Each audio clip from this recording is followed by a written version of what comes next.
Sir, एक सच बात है कि मनमोहन सिंह जी के ज़माने में चाहे वो प्राइम मिनिस्टर हो, चाहे वो फाइनेंस मिनिस्टर हो, बहुत अच्छे काम करके देश को एक पटरी पे उन्होंने लाई और प्रगति जो चल रही है वहाँ से ही ये शुरू हुई है। सर, ये अपर हाउस एक परमानेंट हाउस है। समाज के विभिन्न क्षेत्रों में प्रतिनिधि यहाँ आते हैं, परिवर्तन और कंटिन्यूटी जारी रहती है। हमारा हाउस कभी डिसॉल्व नहीं होता। हो सकता है मोदी साहब का हाउस डिसॉल्व हो सकता है, लेकिन हमारा और आपका हाउस डिसॉल्व नहीं हो सकता।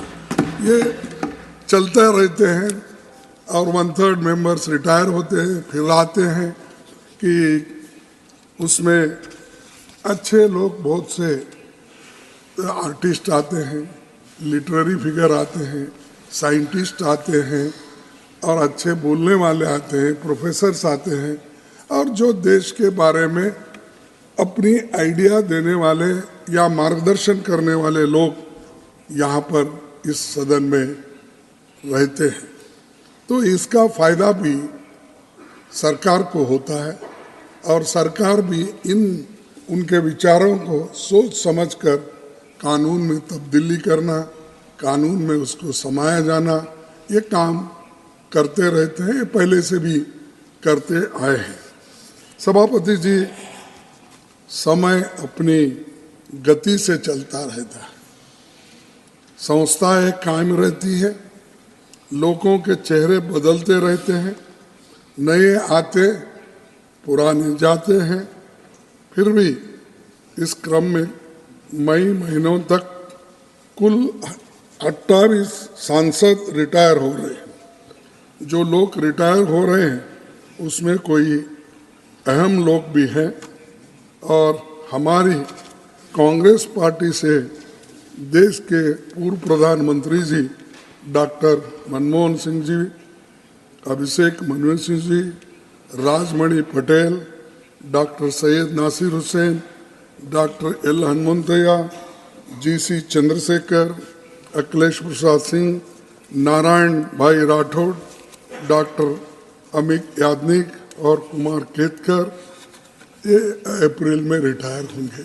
लेकिन और भी मेंबर्स जो है वो सभी का मैं याद करता हूँ जो रिटायर हो रहे हैं, और इसमें बहुत से लोग फिर वापस भी आ रहे हैं।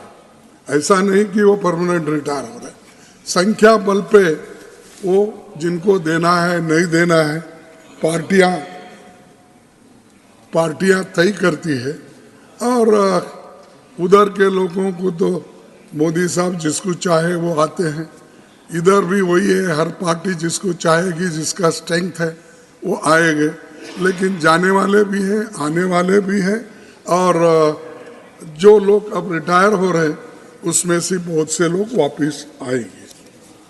भूपेंद्र यादव जी, अश्विन वैष्णव जी समेत 9 मंत्री रिटायर हो रहे हैं और जेपी नड्डा जी भी रिटायर हो रहे हैं, और हमारे इंडिया अलायंस से भी मनोज झा, अनिल देसाई, वंदना चौहान, जया बच्चन, टीएमसी के शांतनु सेन समेत अनेक पार्टियों से भी कुल 58 सांसद आज रिटायर हो रहे हैं अप्रैल में। जिनको हम विदाई दे रहे हैं उनमें से फिर से लौटेगा, लेकिन कुछ ऐसे भी होंगे जिनकी वापसी नहीं हो सकेगी। इस साथियों को विदाई देते समय मैं बहुत भावुक हूँ, क्योंकि बहुत से हम मित्रों के तरह मिलते रहते हैं, एक दूसरों से बात करते रहते हैं, और यहाँ हम लड़ते रहते हैं, लेकिन बाहर जाके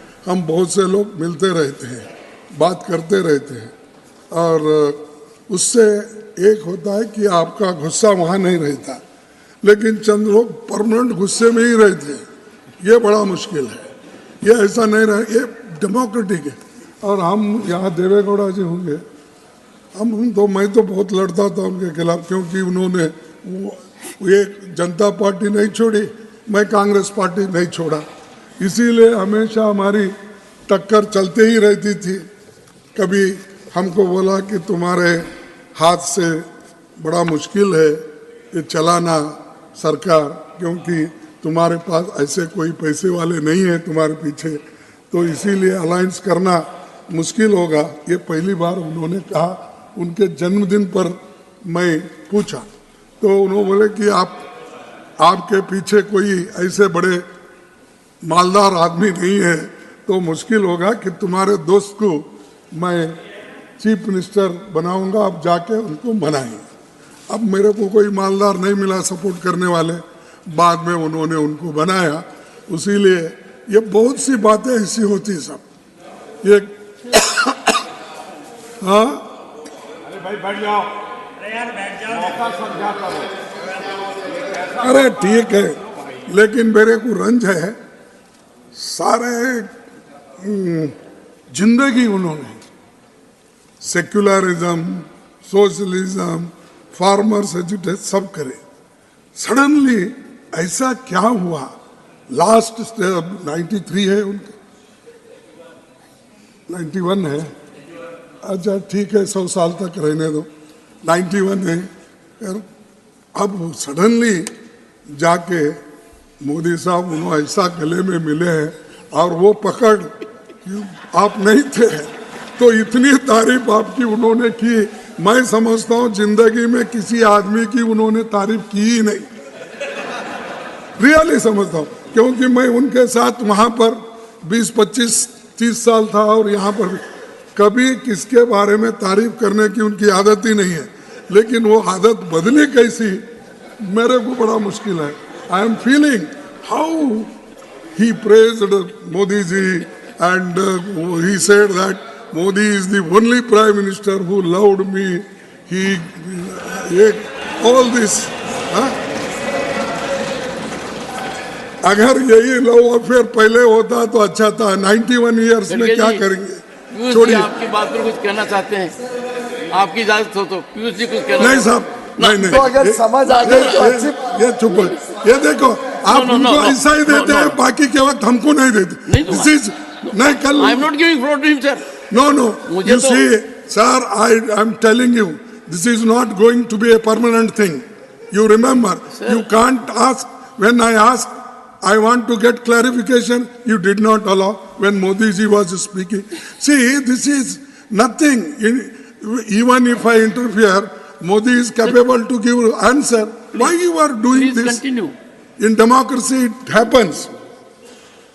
Well, and इसीलिए मैं आपको उनको खैर इस वक्त ज़रूरत थी, वो हो गई, उसके बारे में मैं कुछ नहीं बोलता कि उन्होंने जो कुछ बोलना है बोल दिया है और उसका जो कुछ इलाज करना है मोदी जी ने कर दिया है, इसीलिए वो ठीक ठाक हो रहा है उनके साथ। सर, मनमोहन सिंह जी पूरी दुनिया जानती है कि वे विश्व के जाने माने अर्थशास्त्र हैं। उनके समय में आज तक की सबसे अधिक विकास दर रही है। यूपीए में उनके ही शासन काल में नागरिकों को फूड का कानून अधिकार, शिक्षा अधिकार, वनाधिकार, भूमि अधिकार, संरक्षण और सूचना अधिकार जैसे ऐतिहासिक कामों के लिए जाना जाएगा। मनमोहन सिंह जी 1991 से इस सदन के सदस्य हैं। वे 6 बार राज्यसभा के अनअपोज्ड सदस्य बने, जो एक रिकॉर्ड है, और 2004 से बीच 6 साल से अधिक तक वे राज्यसभा में विपक्ष के नेता भी थे। 2004 और 14 तक 2 बार देश के प्रधानमंत्री और राज्यसभा के नेता सदन रहे। ये भी रिकॉर्ड है। उनको 2002 में उत्कृष्ट सांसद पुरस्कार से सम्मानित किया गया था। एक प्रेरक रूप में उन्होंने इस सदन पर जो छाप छोड़ी है वो हमेशा याद रखी जाएगी और इसकी खूब तारीफ भी हमारे माननीय प्रधानमंत्री जी ने किए। इसीलिए मैं उनको धन्यवाद भी दिया। अब डॉक्टर मनमोहन सिंह जी के बारे में एक शेर कहूंगा, आप सुनिए।